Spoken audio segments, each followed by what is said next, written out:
이 모세 노래는 두 가지 목적이 있습니다. 하나는 예언의 목적이 있습니다. prophetic song입니다. 안타깝게도 이스라엘 백성은 이 모세 노래에 나온 대로 행할 것이고 또 이 예언하신 대로 멸망하게 됩니다. 하나님께서 이렇게 될 것을 바라고 원하시고 계획하신 것이 아니라 이스라엘 백성이 자유의지로 자기 하나님의 언약을 깨트려 버렸기 때문에 그들은 이제 언약 안에 있지 아니하고 밖에서 하나님께서 이 언약 안에 있을 때 주셨던 그 공급과 도우심과 보호하심 밖에서 살아가게 됩니다. 두 번째 목적은 이제 가르침의 목적인데요. didactic이라고 이제 모세의 이 노래를 통해서 이스라엘 백성에게 경고의 말씀으로 가르침을 주는 것입니다. 이렇게 살지 말아라. 이렇게 살면은 결과가 이것이다라고 가르침을 주는 것입니다. 그래서 오늘 이 가르침의 말씀, 경고의 말씀이 이스라엘 백성에게 어떤 가르침이 됐었고 또 우리에게는 어떤 도움이 되는지 한번 알아보는 시간을 갖겠습니다. 첫 번째 이 경고의 말씀은 알림판입니다. 알림판, 게시판이라고 하죠. 알림판. 16절 보시면은 그들이 다른 신으로 그의 질투를 일으키며 가증한 것으로 그의 진노를 격발하였도다 라고 나옵니다. 이스라엘은 한마디로 우상 숭배를 했다는 것이죠. 하나님께서 뭐가 부족하셔서 뭐가 아쉬우셔서 이런 이스라엘과 언약을 맺으시겠습니까? 하나님은 사랑이시기 때문에 그 사랑이 넘쳐 흘러서 누군가는 받아야 되는 그 사랑을 그냥 이스라엘을 선택하신 것 뿐입니다. 그래서 그 사랑이 넘쳐 흘러서 이스라엘에게 부어 주신 것임에도 불구하고 이스라엘은 그 사랑을 거부하고 다른 신을 섬김으로써 하나님의 그 질투를 일으켰다는 것입니다. 사랑하는 사람이 다른 사람에게 이렇게 관심을 보이면 이제 질투를 하겠죠. 그런 게 질투죠. 만약에 내가 어떤 사람에게 사랑하지도 않고 관심도 없다면은 그 사람이 하는 행동이 저의 질투를 유발시키지는 않습니다. 하지만 나의 마음이 그 사람한테 있고 내가 그 사람을 사랑하고 내가 그 사람에게 온 관심이 있기 때문에 그 사랑을 받는 사람의 그 마음이 다른 곳에 있다면 질투가 나는 것이죠. 하나님은 솔직히 사랑하지 않아도 되는 이스라엘을 사랑하셨습니다. 사랑받을 자격이 없는 이스라엘을 사랑하신 것입니다. 근데 그 사랑이 그냥 말로만 하는 사랑이 아닌 정말 하나님께서도 그 배신한 이스라엘에게 질투를 느낄 정도로 하나님은 진실하게 이스라엘 백성을 사랑하셨다는 것입니다. 그리고 우상 숭배를 하는 그 행위 자체가 그냥 다른 신에게 한번 절하고 끝나는 것이 아닌, 다른 신에게 그냥 헌금 주고 나오는 것이 아닌 정말 가증스러운 행위를 했죠. 우상 신전에 가서 거기에 상주하는 이 남창과 또 창녀들과 함께 어떤 음란한 행위를 그 신전에서 합니다. 그리고 최악의 경우는 자신의 어린 자녀를 이렇게 불태우는 인신 제사까지도 드리는 것을 볼 수가 있습니다. 그러니까 아예 하나님의 마음에서 그냥 떠났다 이런 수준이 아니라 하나님의 마음에서 이렇게 떠난 마음을 가지고 막 그냥 구정물에 담가버리는 어떤 그런 수준의 어떤 일들을 이스라엘은 저지르고 말았습니다. 22절, 23절 보시면 그러므로 내 분노의 불이 일어나서 소울의 깊은 곳까지 불사르며 땅과 그 소산을 삼키며 산들의 터도 불타게 하는도다. 내가 재앙을 그들 위에 쌓으며 내 화살이 닿을 때까지 그들을 쏘리로다. 그래서 하나님을 떠난 이스라엘 백성의 운명은 이렇습니다. 하나님의 분노의 불이 일어나서 수월의 깊은 곳까지 불사른다. 한번 이 시작된 불을 끄려면은 그 불을 계속 타게 하는 그런 것들을 없애야 합니다. 연료들을 없애야 되죠. 그래서 불이 나면은 소화기를 이렇게 쏘는 이유가 그 약품이 그 불 위로 이렇게 떨어져서 그 불이 태우는 그 연료인 산소를 없게 만들어 억제해 주는 것입니다. 그래서 불이 멈추죠.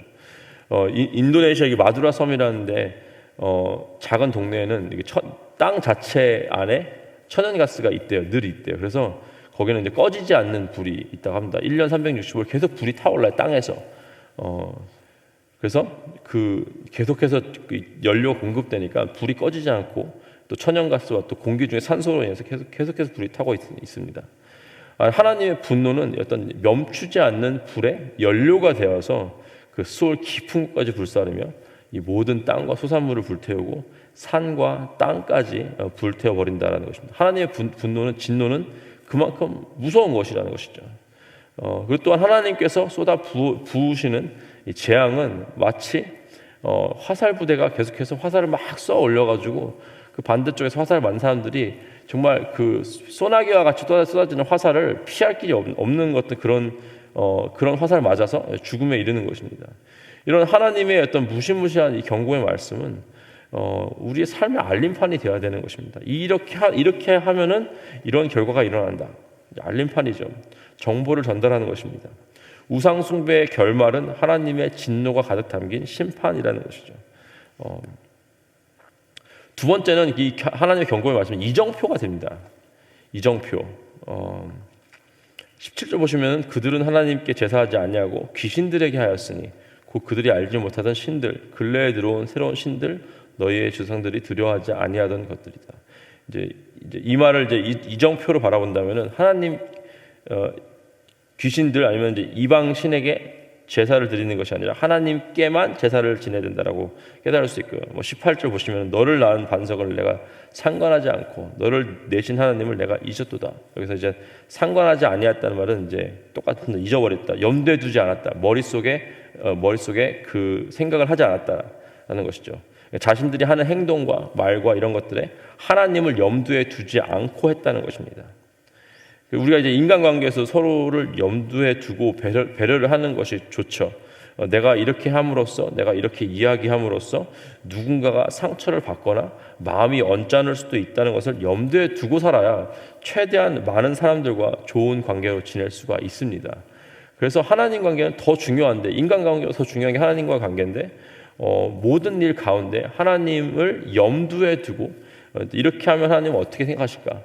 이렇게 하면 하나님 과연 기뻐하실까 아니실까라는 것을 늘 염두에 둬야 된다는 것입니다.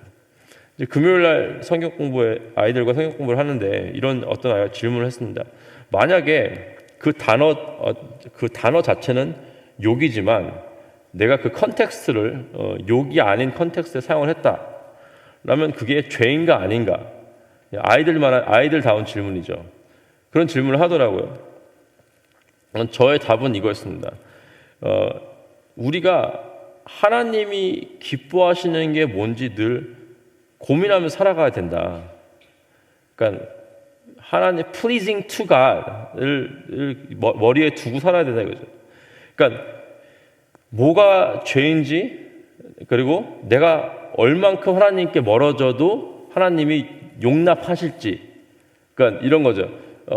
부모님이 예를 들면 밤에 10시까지 들어와 했으면은 10시에 딱 맞춰 들어가는 것이 아닌 10시에 들어와 했으면 알아서 한 9시쯤 들어와서 8시 반쯤 들어와가지고 집에 일찍 와 있는 통금 시간에 딱 맞추는. 그러니까 우리의 어떤 이 아이의 질문은 이겁니다. 내가 통금 시간이 10시인데 10시까지 오는 게 괜찮냐? 한 10시 1분은 괜찮냐? 이런 질문이지 않습니까?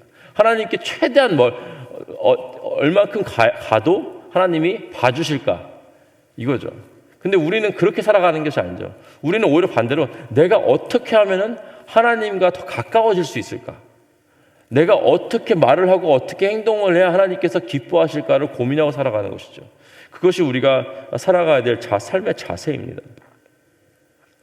이 성경 경고의 말씀을 이정표로 삼아 어떤 인생의 가이드라인이 되어야 되는데 오히려 그것을 어떤 한계를 최대한 스트레칭하는 거예요.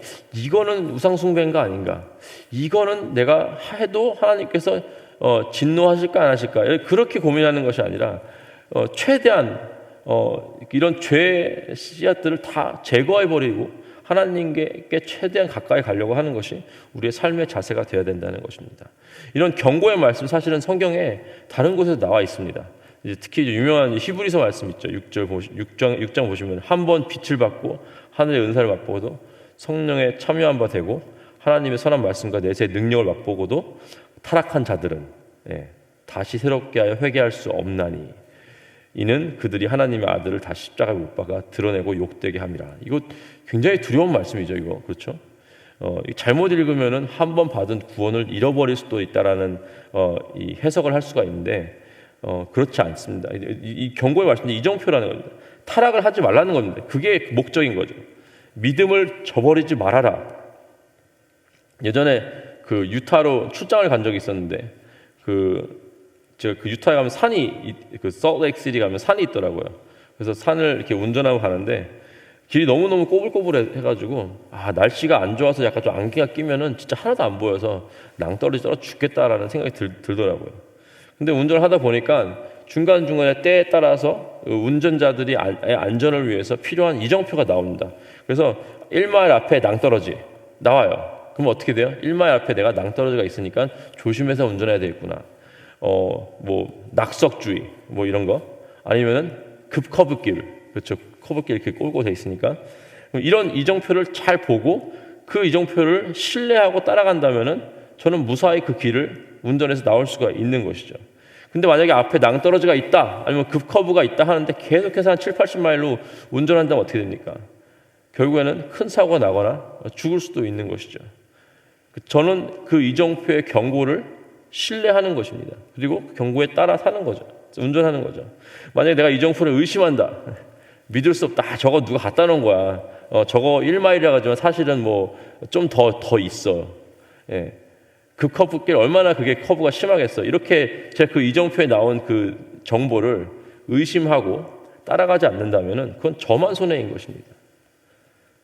하나님의 경고의 말씀 같은 이런 민수기 모세의 노래나 이런 히브리서 말씀도 이런 것입니다. 우리를 안전하게 보호해주는 장치라는 것입니다.